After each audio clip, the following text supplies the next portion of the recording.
Welcome to the Writer Reads Mack and Me, an Odyssey.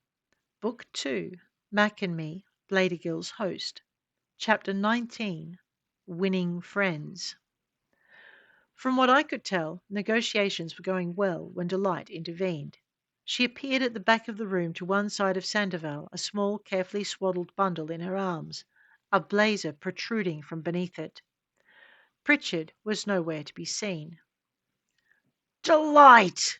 Mack roared, even as Sandoval and Travani turned to see what had drawn our attention. "Stand down and give that child back to its mother." At the sound of his voice, Delight turned her head and looked at the screen. The grin she gave us was as feral as any I'd ever seen. "I'd rather not," she said, and moved swiftly so that she was standing slightly to the side in front of Sandoval and his bride. "You two," she snarled, and I flinched at the fury in her tone, "have caused me more trouble than your lives are worth." "Delight," Max said, and the screens went dead. "Well, fuck me 20 times to Sunday. Tens!" "I've got you." I wanted to ask Tens what he meant, but his hands moved swiftly across the controls in front of him and silver light enveloped me. "Well, fuck me," I managed. Mac's voice greeted me as the light dissipated from around us. "You are combat trained, aren't you, Cutter?" I nodded, turning my head to take in my new surroundings. I did not want to know how Tens had calculated the coordinates for that little stunt, but I was really glad he'd gotten them right. We'd materialized in the room opposite Delight. It was easy. I tracked the signal for the ship's coordinates and then tracked the source to the right deck. Shut up. I didn't want to know. And I truly didn't. I had other things to occupy my attention. Getting under cover, for instance, so I didn't get my ass shot off. Delight had this snap shooting thing down pat. I'd thank Mac for the body armor later. "Excuse us," Mac said to Sandoval. "We'll be off your ship shortly." Somehow I doubted that, but I wasn't going to argue. If the man said we'd be off the ship shortly, then that's what we'd be doing. I had no doubt that Tens was preparing the teleport as we spoke. "Delight," Mac said, "you need to come with us." She scowled at him. "You have no idea," she began, but Mac cut her off. "And you can fill me in when we get back to the ship. Now give the lady back her baby." "But—" "I'd do it, Catriona," Pritchard advised, and I startled because his voice had come from right behind me. I didn't think, just reacted, sidestepping and turning to take him in. He waited, watching as I came round to face him, and then he let me take the gun from his fingers. "Tens?" I said, but a faint silver glow was growing around Pritchard, and I knew Tens had already picked him up. I took Pritchard's gun and stepped back around so I could see what was happening with Delight and Sandoval. Mac had moved, interposing himself between Delight and her targets, and Sandoval had quietly slid off the arm of the couch and taken his first step around its end. "Stop," I said, and both he and Travani glanced toward me. They froze as I levelled Pritchard's stolen weapon at them. Sandoval started to smirk, but before I could work out why, Mac smoked. But before I could work out why, Mac spoke. "Drop the gun," he said, and I heard a clatter. "Now give me the child." I kept my eyes on the Lord and his lady, but was aware of Delight stepping forward and out of the tiny adjustment Mac had made to his stance as the child was handed over. The muffled sound of a smaller weapon going off came as a sudden and unpleasant surprise. "Now," Mac groaned, and I saw silver surround the Odyssey agent as she was whisked away. Mac waited until she had vanished completely before coming slowly around to face Sandoval and Travani. His face was pale, and beads of sweat had started to form on his forehead, but he indicated the child held in the crook of his arm and took a step forward. "Your child," he said, and she was off the couch and taking her baby from his grasp before I could react. To my surprise, Sandoval followed her, pulling her into the curve of one arm as he looked at Mac. "Thank you," he said, and Mac nodded. "Now," he whispered, and Tens wrapped the teleport around both of us and pulled us back to the command center. When we arrived, Mac wrapped his arms tightly across his stomach and staggered over to his console. He sank into the chair, and before either Tens or I could ask him what was wrong, he'd activated its stasis capability and enclosed himself in a pod. Tens swore, and I saw the gun in Delight's hand. She caught the expressions on our faces and twisted her mouth into the facsimile of a smile that came and went in a flash. I brought Pritchard's gun up and trained it on her, returning her expression as I glared. "You have a cabin," Tens said. "Go there." And Delight laughed. "You're sending me to my room?" she asked in disbelief, but Tens refused to be drawn.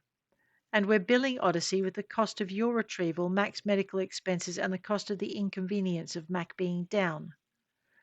Mack opened her mouth to argue, but Tens wasn't finished. He looked at Pritchard. "You might want to get her out of here before she adds anything else." Pritchard looked at Delight. "You shot him." She shrugged. "Your point?" Pritchard didn't answer. He just wrapped his hand under her bicep and moved her toward the command center door. When she brought her arm back into his gut, he pulled her across in front of his chest and wrapped an arm around her throat, putting her out in seconds. When she'd stopped struggling, he scooped her up into his arms and continued to the door. "She'll be fine when she wakes up," he said. "If you wouldn't mind locking the doors to our quarters once we're inside." "Done," Tens agreed. Pritchard dipped his chin in acknowledgement and walked out, taking Delight with him. "You know that thing still has its safety on, right?" Tens asked when the door had closed behind Pritchard. "Hell, I don't even know what this thing is," I told him. "But Pritchard handed it to me instead of shooting me in the head with it, so I guess I'm grateful." "You're lucky Pritchard was with her," Tens said. "Things could have gone south in a very bad way if he hadn't been." As he spoke, the view screen went live and Sandoval came into view. Trevani wasn't in sight, and Sandoval was alone. "Tell me why I should let any of you live," he said, and I heard suppressed fury in his tone. "Since Mack took a shot for you," Tens replied, "and since he stood in front of Delight's gun, and since Mack got your wife her child back unharmed."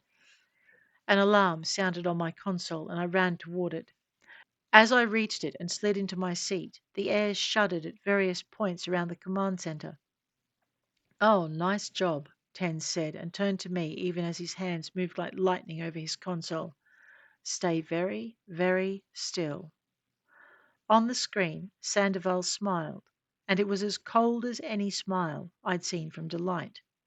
He didn't say anything, though, just watched as his men materialized in the command center and brought their weapons to bear.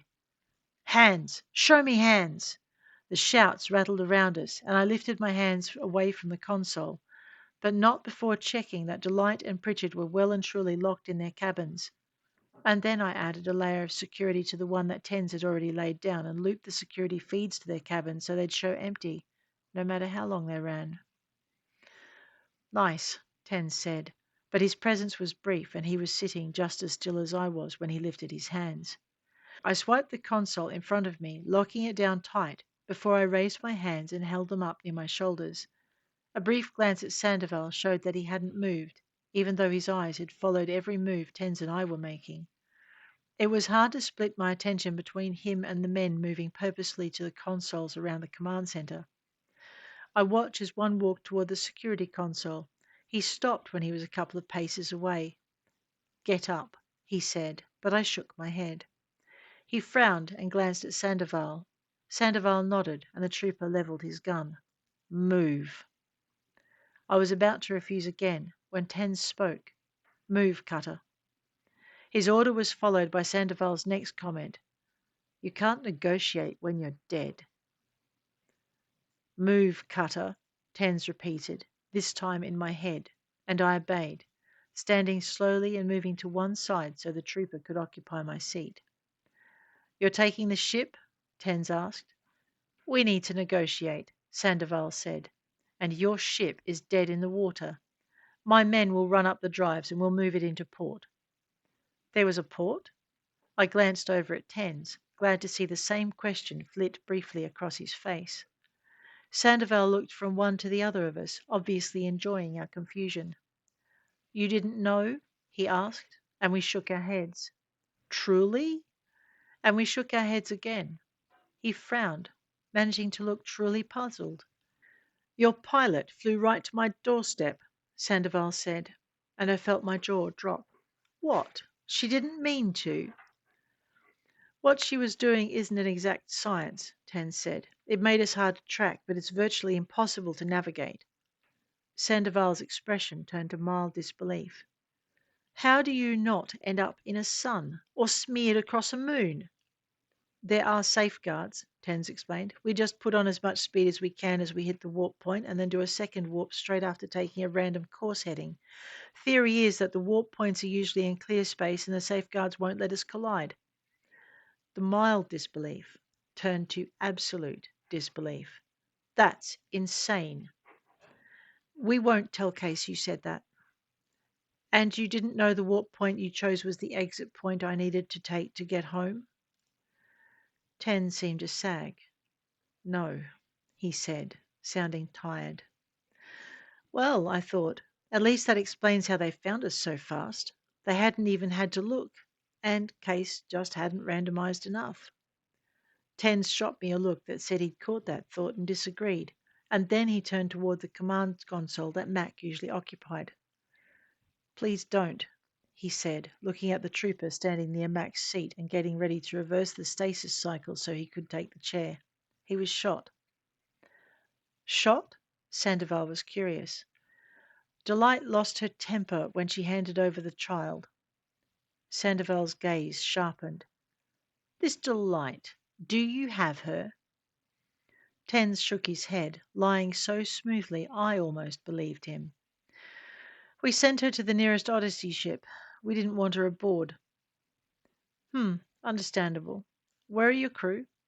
We put them into stasis before we warped. Those kinds of jumps, they're not safe to do outside a pod. Sandoval gave a short huff of laughter. We'll leave them in stasis.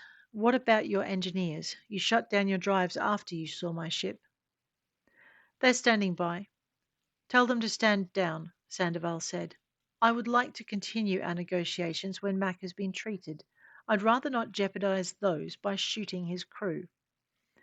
Tans looked to the man who'd seated himself behind his console.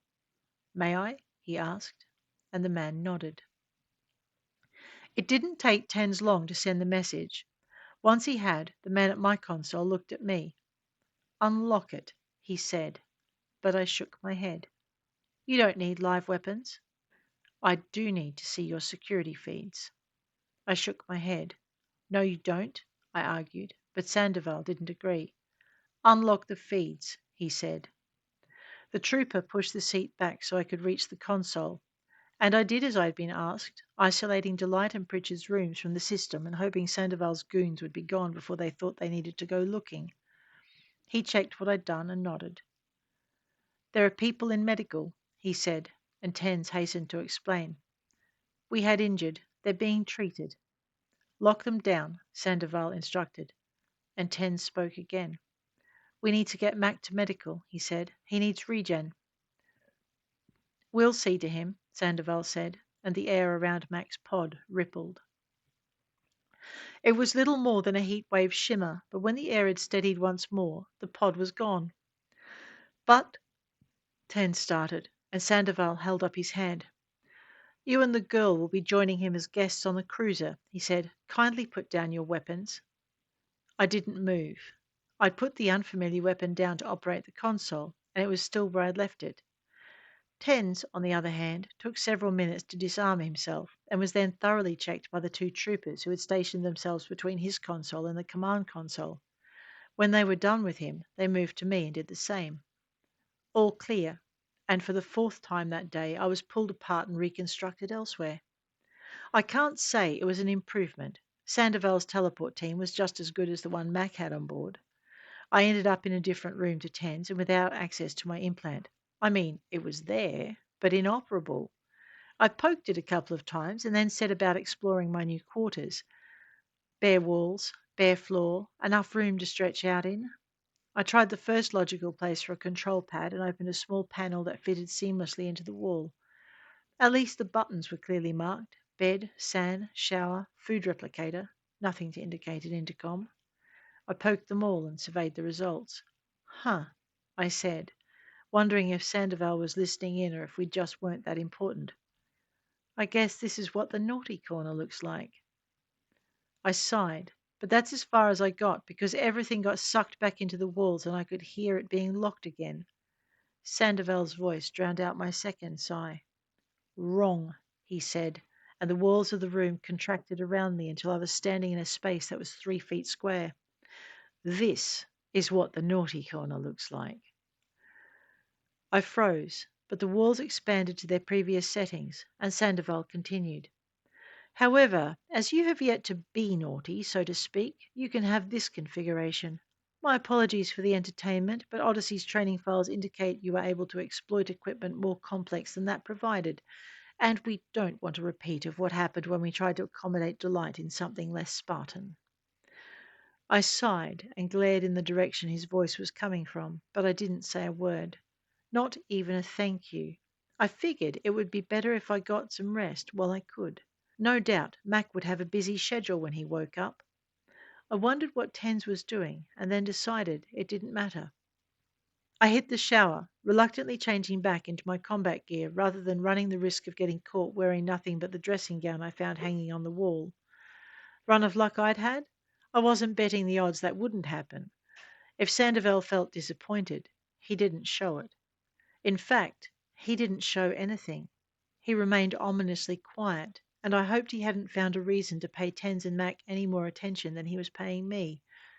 Except maybe Mac, because in Mac's case, I hoped Sandoval was making sure Mac got the medical treatment he needed. With that thought in my head, I lay down and closed my eyes, wishing I had the Zakrava or Blazer or something else close to hand.